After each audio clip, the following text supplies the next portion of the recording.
semua, video ini merupakan kegiatan praktik Unit 2 Analisis Budidaya Ikan di kolam air tawar khususnya ikan gurame di peternakan ikan holis Cikupa.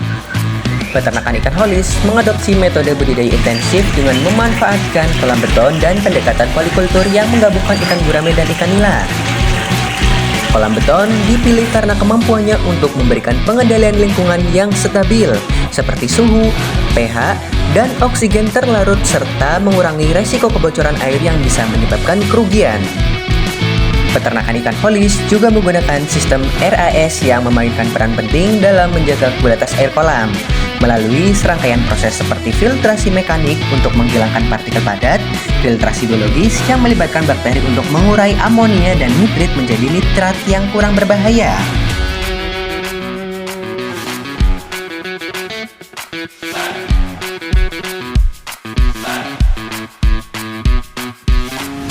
Terus untuk pemberian pakannya bang, biasa itu berapa kali? Kalau sehari itu kalau yang bagus itu 3 kali. 3 kali. Kalau yang standarnya yang di yang lain itu 2 kali. Pagi, sore.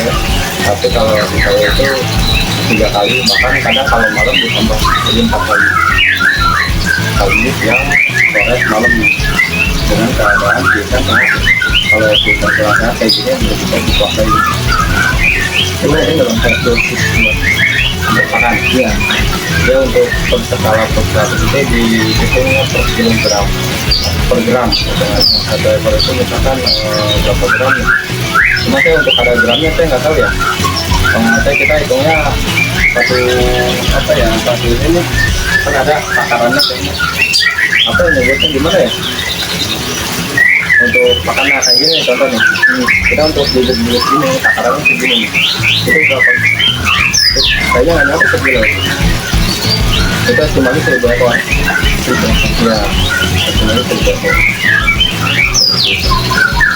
Dan itu bisa dibagi 2, pagi sama siang.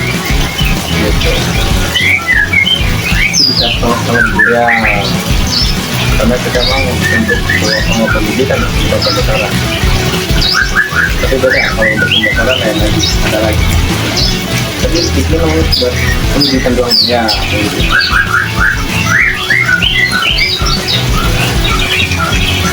apalagi Ada nggak pengukuran kualitas air bang? kita Ukuran kayak kita nggak terlalu difokus ke ukuran pH ya, tapi kita ngeceknya lebih ke alami. Lihat dari ikan ketika pola makannya berkurang, ya kita wajib ada penambahan dari makan, pergantian porsi tengah air. Kalau untuk pengukuran kita nggak bisa secara pakai ukuran kadar pH. Cuma kita pakainya clean. terus rata-rata bang berat dan panjang misalnya di awal berapa sama sampai di akhir pas panen ini ada dulu. Iya. Dari awal telur itu penetapan di angka 2 mingguan itu udah tapi di bak. Dan kita nih misalkan ada pemanenan telur kan dia berupa sayang kalau di gurame dimasukin ke bak. Nah dari bak kita nunggu 2 minggu. Dari 2 minggu itu dia baru kayak ada ekornya ini. Nah kita baru langsung masuk ke kolam.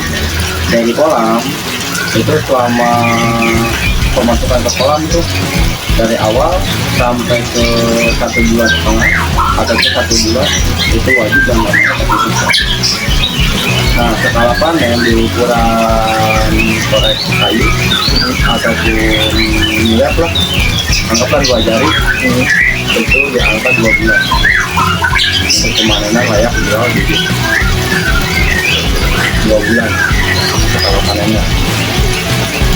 Dulu udah ada pemberian yang sampai besar Kalau ada itu pun skalanya paling kalau kita ada bisa nih kita jadiin aja, tapi kan nggak skala serius gitu, tapi seriusnya di pendidikan.